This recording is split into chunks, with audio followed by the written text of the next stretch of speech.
Hey, family. This is Mark Fields. I'm the leader of the Kinship Collective podcast, but also I get to walk alongside the Presbytery towards our goals of seeing churches increase in vitality, of seeing more people come together in worship and expanding our Christ-centered diversity. Today, we get to talk with Reverend Dr. Randy Working. He's the pastor of Acton Presbyterian Church and Lancaster Presbyterian Church. And we're going to get to know more of his story. Randy, thank you for taking time to be with us today. How are you today? I'm doing great. We just got through a week of visiting with our daughter from England and with her family, so it's been a blessing. Hmm. That's beautiful. Randy, when I think about your story, you are leading two communities on the very kind of edge of our presbytery. I want to know more about you, the kind of leader that takes that on, the journey you've been in to have your earned PhD and to lead these two communities and with some very unique things happening. So, Randy, I want to take us back to, can you remember the earliest moments when you understood some sort of sense of invitation into ministry? Yes, I can. I've been privileged to have some wonderful mentors in my life, beginning with my parents, and both my father and my mother were Presbyterian clergy, and I got to kind of witness their journey. Um, for me, my call to ministry had a lot to do with the my experience in the family, and we had a in as I was growing up, we were a family of five sons, and the three of them were natural born sons, and two of them were adopted orphans, one from uh, one from Korea and one from Vietnam. And as well as that, my father and mother discerned a call into ministry when they were just in their early 30s and felt God calling them to a career change. And so they left business, or my father left business, and carted us all off to seminary with him. And he experienced a call into Presbyterian ministry. So that provided, I guess, a model for me, and I had never sensed that God was calling me to ministry, although I had a faith experience and committed myself to Christ when I was a kid, probably about 6 years old. But for me, the experience of growing up and doing evening devotions, reading the Bible with the family, and praying, and I I felt that God was calling me into the world of possibly teaching and of the world of art. And so that's what I pursued at first. When I graduated from a Presbyterian college from Whitworth University up in Spokane, and I went and did a master's in fine art in drawing and painting at the University of Washington. And I got the opportunity to work with the great Jacob Lawrence, an African American painter, one of the great 20th century painters, and he was shaped by the WPA projects in the 1930s in Harlem. But he had a great painting series of Harriet Tubman and the Underground Railroad. Um, and so I began to look for a job toward the end of that course of study, and they were very hard to come by right at that point. There were really not a lot of teaching jobs to be had. And I talked with Arthur Glasser, who was a great Presbyterian missionary in uh, in China and elsewhere. And he was doing a mission conference for my dad's church, and he challenged me and said, "Well, why don't you take a year out and serve in mission somewhere, see what God is doing, and get some deeper training and discipleship."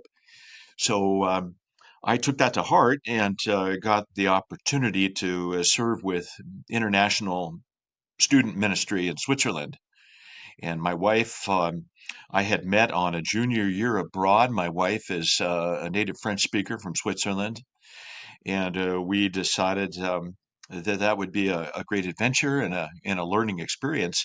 And as we did that, 1 year turned into two and turned into three, and eventually I spent a total of 4 years there. And somebody came up to me at one point, somebody I was working with Campus Life in Switzerland. And one of the leaders said, you should become a minister. And that just sort of seized my heart and my Mm, imagination.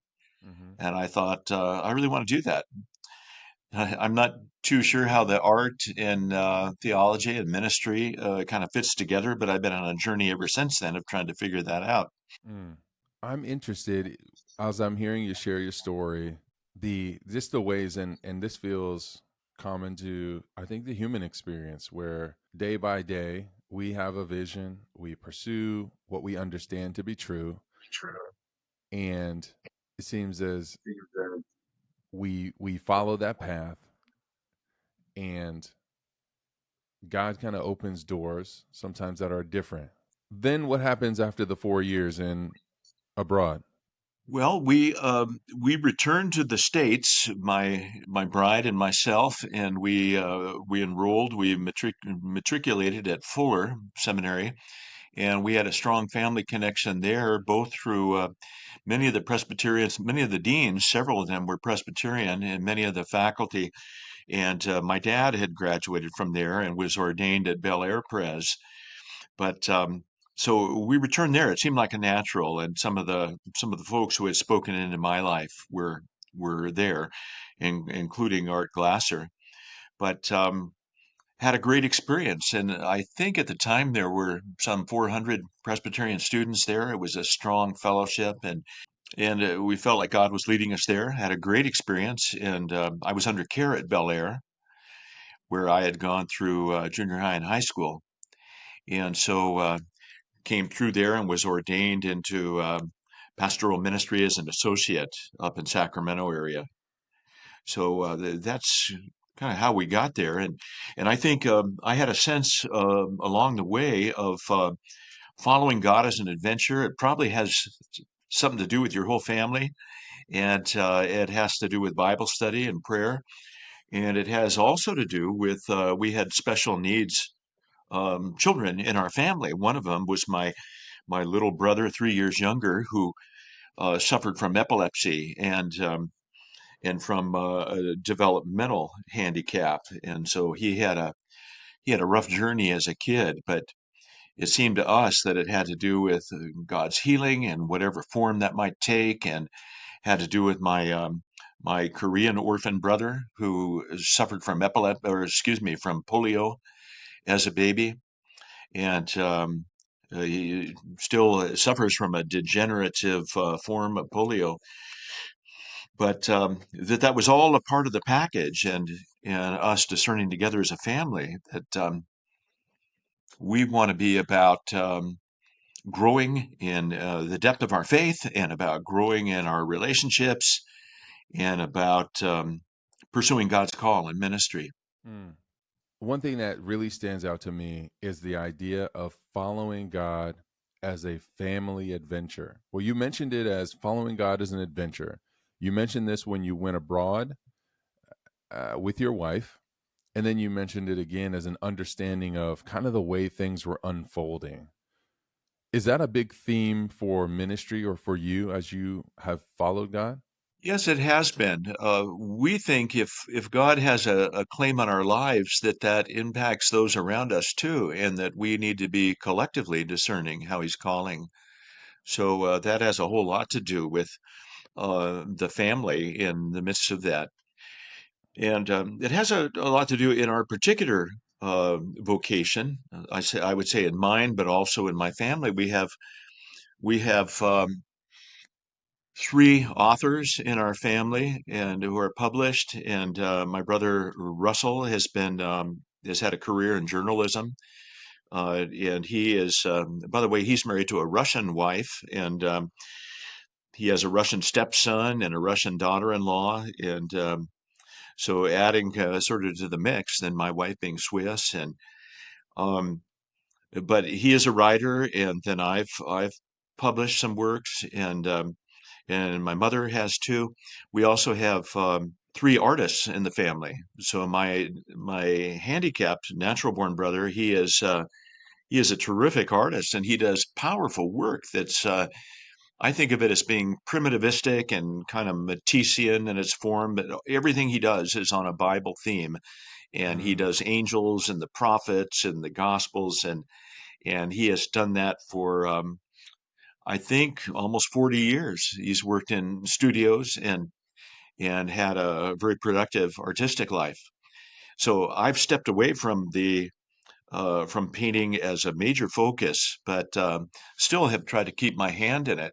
And still am happy to have paint under my fingernails most of the time, and be able to show here and there occasionally, and be in contests. So and I've done some teaching in that area at University of Washington and mm, Westmont College and elsewhere. But yeah, it's a family endeavor, and so to me, it seems like we have this kind of creative mixture of ministry, of theology studies, of painting, and of a sense that God has a claim on our whole person and on us in culture as well. And in mhm, fact, in my doctoral studies, that I tried to bring together ministry, the visual arts, and in theology too. mhm. Randy, when you share about family discernment, this is to me, I'm a father and a husband in a young family. And for me, many steps along the way have been marked by discernment. And early on, it was my wife and I, and we think about, what is good for us, or how do we sense this or discern this together. Then after that, now it's what would this, look like for our daughters and for us. And our dynamics have been growing and unfolding and along the journey. So when you think about what it looks like to discern as a family, I guess I'm thinking of a nuclear family unit. What does Mm. that look like for you? Well, I think a major part of that is to make sure we're in dialogue together, and that we don't assume just because I've got a bee in my bonnet about something that is everybody's call, and so we need to test that out, and we test that by talking with our mentors. We test it by talking with each other and by prayer. And we've tried to do we had three daughters, and when they were growing up, we pretty consistently did family devotions together. We're always trying to do that, sometimes bucking against the tide, Hmm. but that was very meaningful to us. And certainly, we had the sense that my wife and I needed to come together and have a shared sense that this is God's calling for both of us. We saw that in our daughters' lives, to give them the freedom to pursue what God was calling them to do, and so not have a preset formula and say this is the journey you have to take. We have one daughter with some special needs and neurological needs, and who Hmm. lives with us, and her name is Magali, and she is a creative and gifted young woman. So she brings us a lot of support and happiness in the home, and even if she's limited by severe chronic pain. We have another daughter who lives up in Lompoc and works. This is northern Santa Barbara County, and she works with horses. And then we have a daughter who's an academic. She felt God calling her when she was pondering what she wanted to do for college. That she felt God calling her to leave the States when she graduated from high school, and she went over to one of the ancient universities in Scotland. She was at St. Andrews, Mm, and she was there for 4 years reading English and medieval history. And then she went on to London and did her master's. And then she went on to Durham in England and did her PhD. Then a 5-year postdoc in Oxford. And now she's on the faculty at York. mm, So, in her family, her partner is British. So now she has Swiss citizenship as well, and so now their daughter, our first grandbaby, is British and has a Swiss passport, and will soon have an American one too. mm, So, boy, she has charted her course and pursued it with a great deal of determination, Mm-hmm. and we rejoice in that. Mm-hmm. So we rejoice. We think that's in some ways, a microcosm of the diversity and just the creativity of the family of God. Mm-hmm. And so, although we would love to be closer into their orbit, but we're just rejoicing that she has found her calling. And by the way, her partner is from an academic family too, and he is an Oxford PhD in English literature, and both his parents are on the faculty at Cambridge Mm. as anthropologists.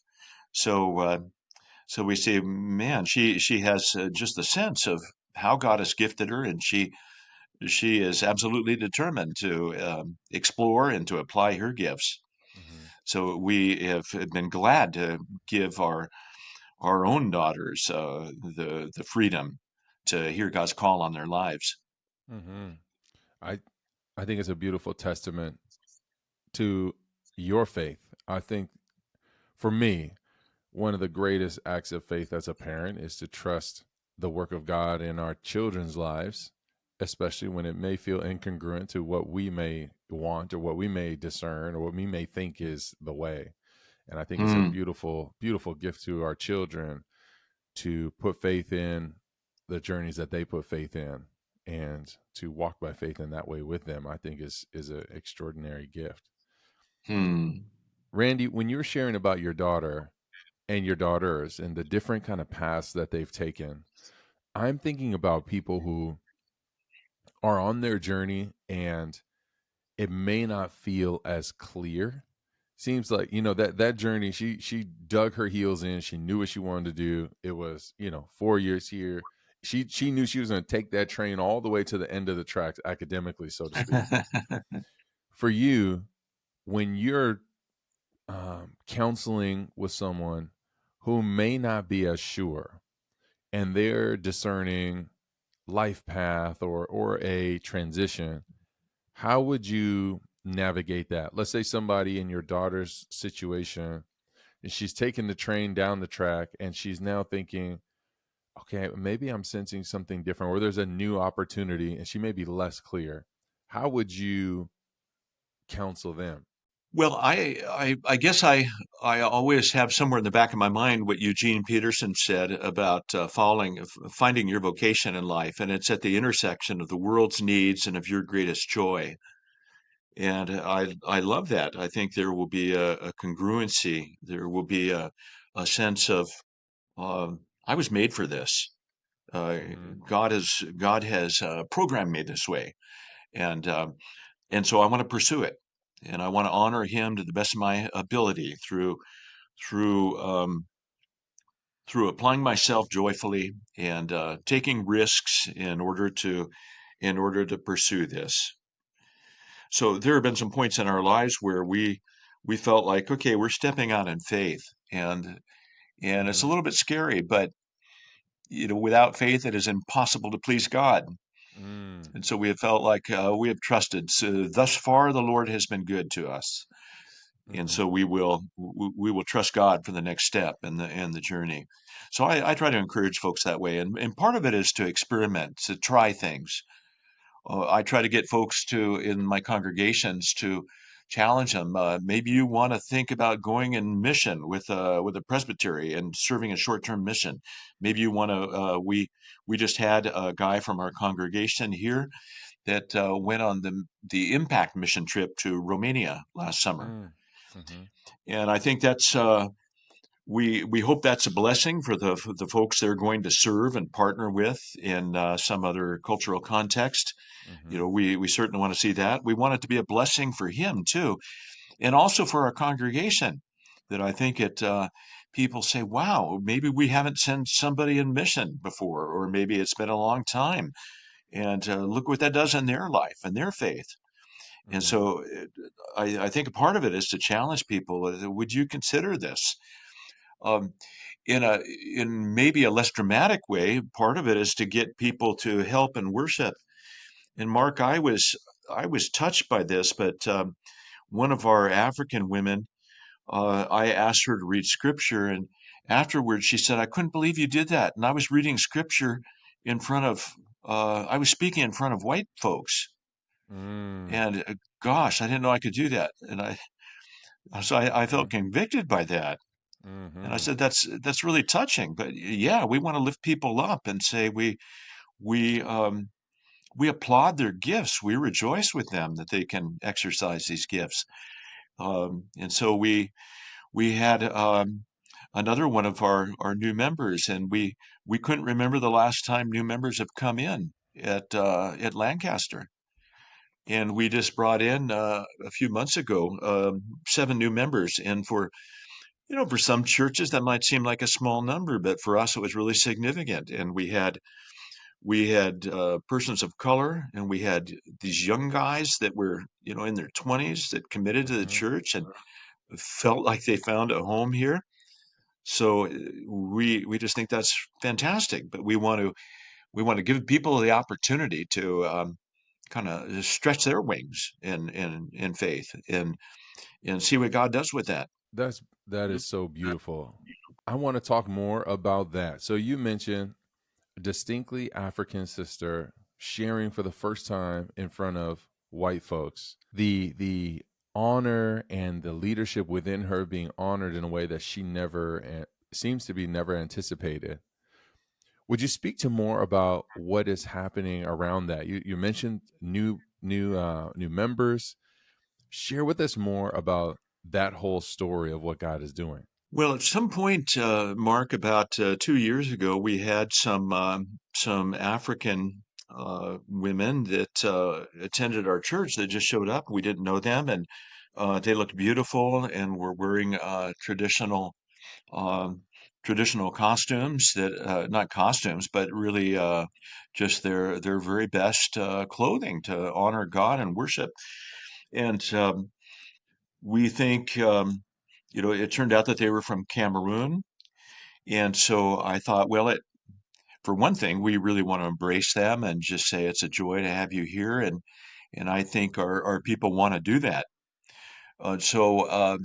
But we started having more and more Cameroonians coming, and it was exciting. This was really a work of God and not anything that we were trying to do intentionally. But we thought, what a tremendous gift! I think it had been a long time since new people had come to church, and the church, I think, was struggling to know how to reach out. We had hoped at one point to bring, I had hoped to bring the Acostas on board and to do sort of a creative partnership and ministry of Mm-hmm. outreach to the Hispanic Latino community. And that really didn't take hold here. And I think a part of it was just the difficulty in sharing space with what we already had 3 congregations worshiping here. And Mm-hmm. so I'm really glad for them. They have found what sounds like a wonderful home at Newhall Pres, but I was sorry for our sake to lose them. But it turned out that the Lord had something else in mind entirely. So this wasn't on our radar screen, but it was a sheer gift. And they showed up and they started, it seemed like all of them kept inviting more of their friends and family, and even new arrivals from Cameroon. It turned out that just about all of them are at least bilingual in French and English and French. And my wife is a native French speaker, and I speak French. Um, and so that was fun, and being able to connect with them. And Mm-hmm.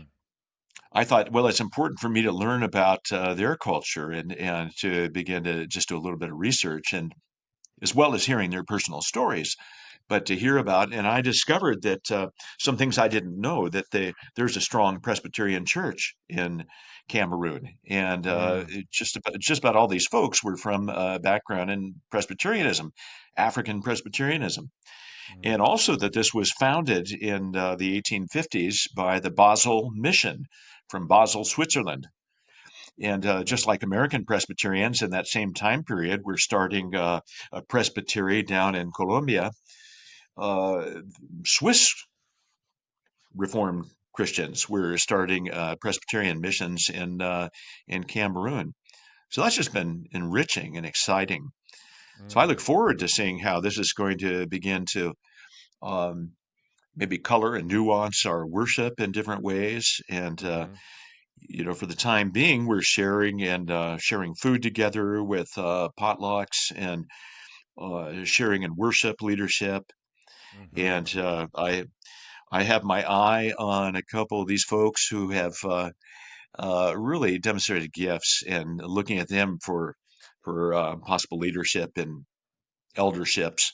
Mm-hmm. So I'm very much hoping that's going to happen in short order. That's really beautiful, Randy. You know, when you're sharing these stories, it's making me think of the the Presbytery's first goal is about thriving, vibrant communities.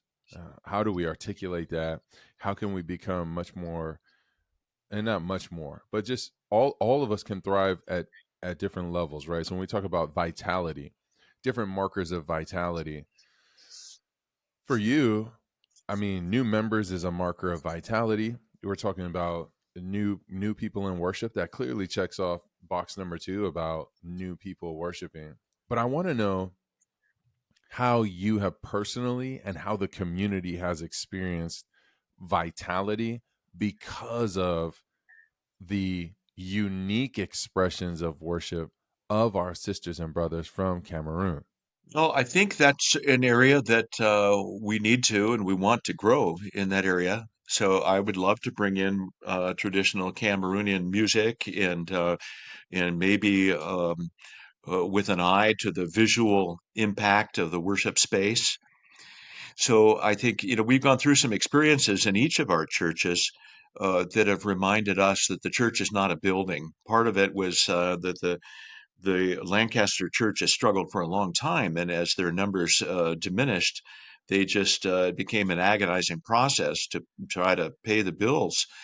And finally, they Mm, determined that God was leading them to sell the structure to Calvary Chapel, that they have shared space with and leased space to. This was not a full partnership in the sense of sharing in mission and worship, but it was a happy relationship of sharing space.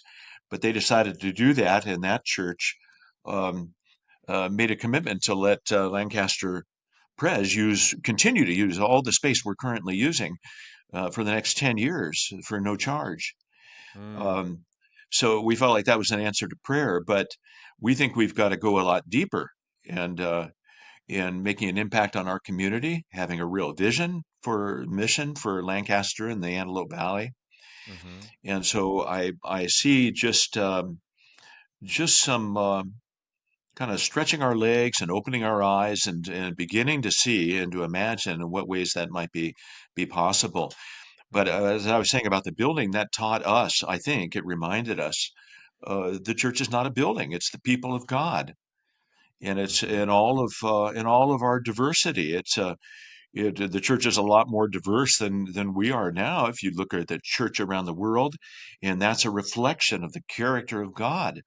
mm-hmm. And so I think we're beginning to have our eyes open to that. In Acton, we learned this through an event where somebody started an arson fire and lit the front of the church on fire, and Mm, that happened mm-hmm, just a couple weeks before Christmas. I don't want to be glib about that because it's frightening for our people and it's traumatic. But I really think it's God will use that to bless the church.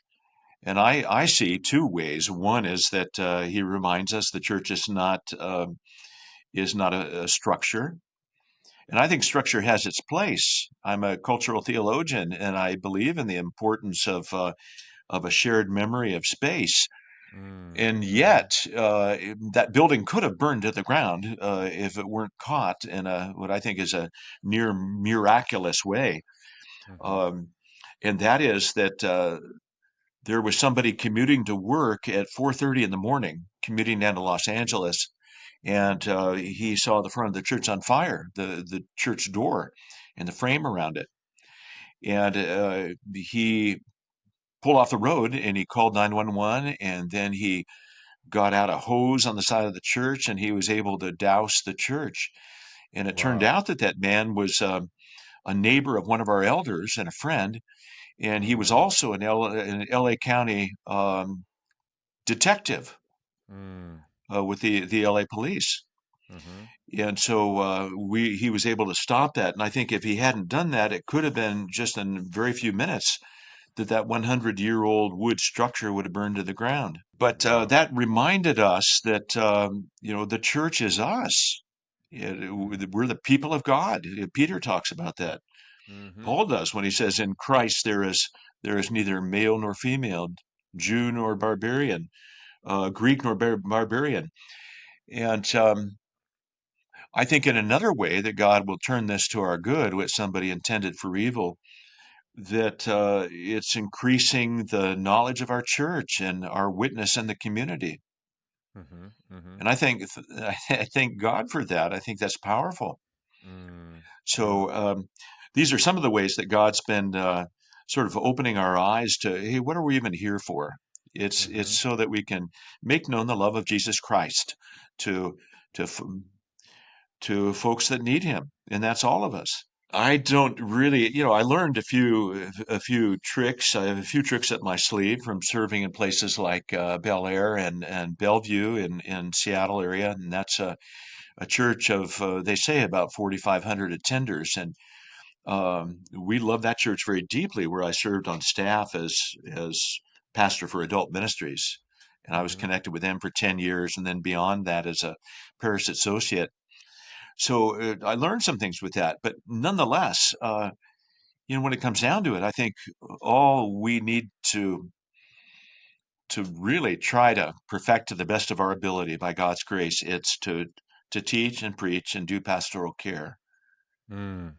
Mm-hmm. It is the classic disciplines of the pastor. Mm. And so I've been trying to do that in the two churches I've been preaching through Matthew, and I did that for 2.5 years.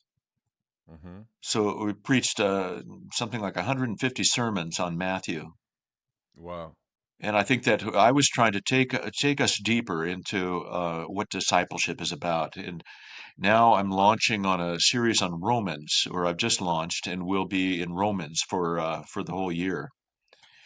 So I'm trying to teach people just a love of Scripture and to really find God's mandate for us and for reaching people of every stripe. Mm-hmm. He has a mission for us, and I think it's like N.T. Wright said that the theme of Romans, as he taught on Romans, um, he talked about it as the climax of the covenant, and he said really the Paul's purpose in Romans was to bring together a diverse community of Jew and Gentile for the purpose of unity in worship and in mission. And I think those are great marching orders for us that Mm-hmm. we want to see a glad unity in worship and then being about the work of God and mission. Randy, I want to focus our attention back to some of the fruit. In my mind, when there is an influx of people, and I'm thinking of our sisters and brothers, the Cameroonian sisters and brothers again, there has to be, in my mind, or in my previous experiences, there's this influx of what is important to them and their style of worship. It can be in kind of call and response nature, it can be in the engagement, it can be in volume and singing. How Hmm. have you seen diversity kind of unleash more of God's presence in the community? Well, Mark, those are great questions that I want to keep on pondering. But so far, some of the words are, some of the aspects that I've seen have been volume and worship, expressiveness and worship. Uh, Mm-hmm. One that comes to mind to me is that in our morning prayers, that Mm, we've sort of unleashed that to be more. What I see is more expressively or authentically prayers of the people. And mm-hmm. so people just start praying about a lot of different things and bringing a lot of prayer needs. And they want more celebration in that and not simply to have, uh, an orator up front, or a pastor in a very controlled format to be lifting up the concerns on behalf of the Mm-hmm. people. And Mm-hmm. so sometimes it might happen with people. being asked to just say their prayers out loud. By the way, I believe in the gift of our Reformed tradition, and I believe in decency and in order in worship and all that stuff. I think that's good. And I sometimes see the contrast, for instance, with a low church sort of church like our Calvary Chapel friends. And there's a lot about Calvary Chapel that I really salute and appreciate their zeal for Christ and for the Word and for um, evangelizing. Uh, Hmm. and I think in those things, along with our African sisters and brothers, that we can learn and grow in the intensity of our worship and our freedom in worship. You know, where the Hmm. Spirit of the Lord is, Paul says, there is There is freedom. freedom.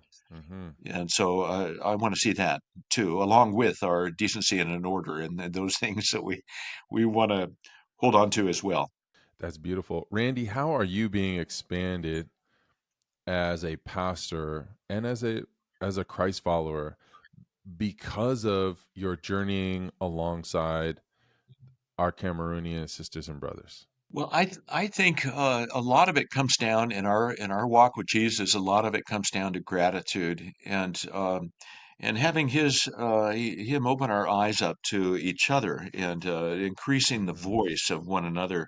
So Hmm. I am grateful for my privileged life and for the privilege of being raised in a gospel believing family and of Hmm. having godly models like my mother and my father. Uh, Hmm. but we want to be grateful for what God's doing now too, and we want to live on the creative edge of faith. So I see just a tremendous gift in bringing of new folks into the churches. You know, that I pray that though we be small, we be mighty, and Hmm. I want to see. I try to express to our churches, by the way, um, not any kind of pride in the fact of a prestigious church that maybe I was affiliated with for a long time, but also to say we have absolutely everything we need to fulfill God's calling on us. Hmm. Hmm. Whatever that calling is, that He equips His saints for ministry, and so we have tremendous gifts, and I try to express that.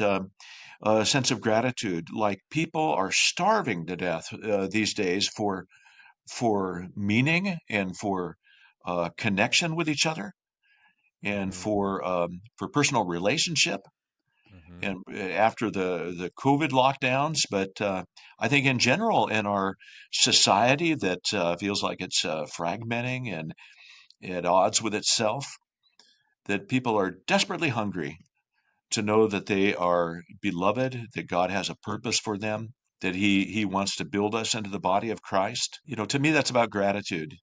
And I suppose Hmm. to Lord, give me eyes to see the ways that I tell our people when we're blessing them at the conclusion of worship. I often tell them something like, "May you see Jesus in all you do and everywhere you go this week."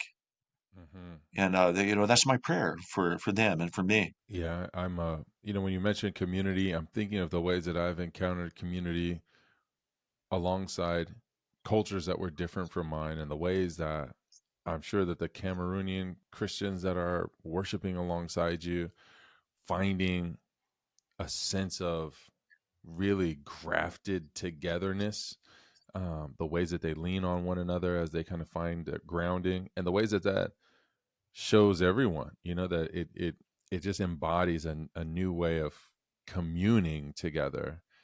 And I think that, I mean, what a blessing for your community and for you as a leader. Well, it really is, and I see some of the fun diversity among the Cameroonians themselves, but Mm, some have been here for years and years, and we have a woman. One of our Cameroonian sisters was an elder in Los Angeles, one of our Los Angeles churches, Presbyterian, hmm. and it just seems to have tremendous gifts that we want to unleash.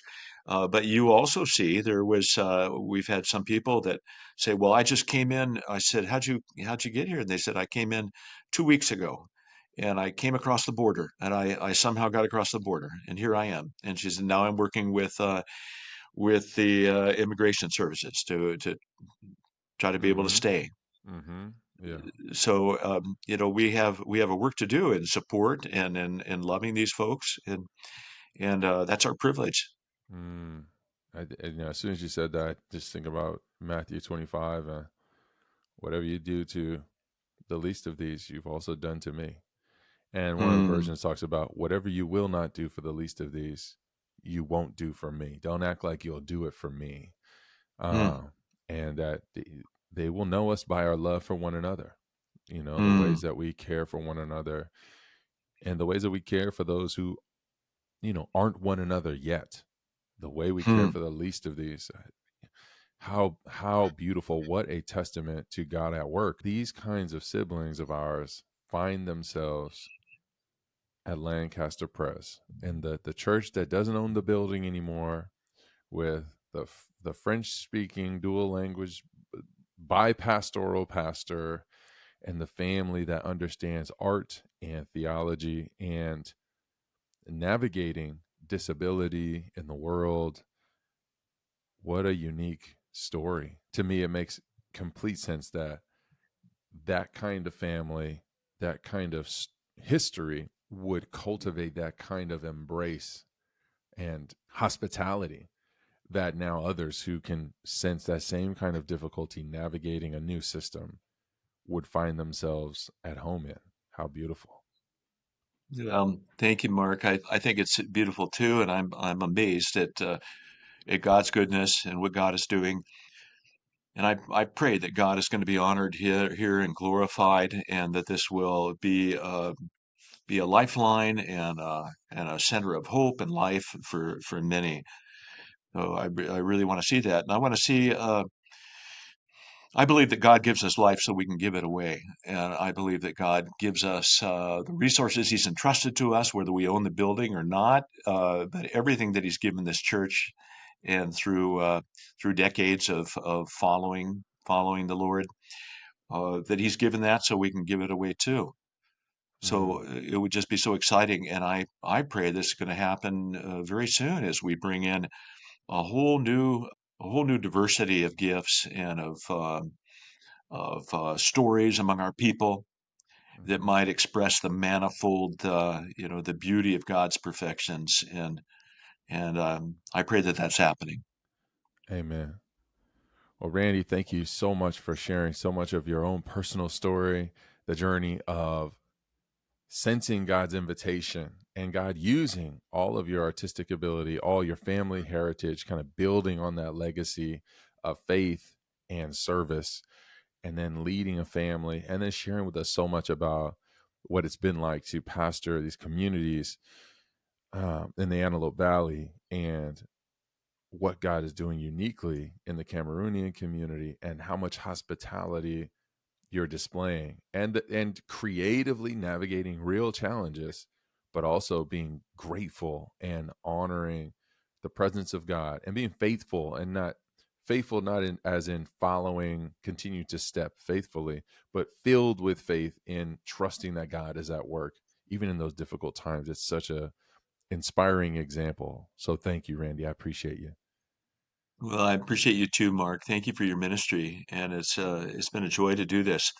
So I pray that not only for you but for myself, that God will give us a sense of happy trust and unflappability, just to see Mm, what God is doing, and the Lord will do wondrous things. hmm I love that. Thank you so much, Randy. I needed to hear that kind of blessing and perspective today. So I really appreciate Hmm. it.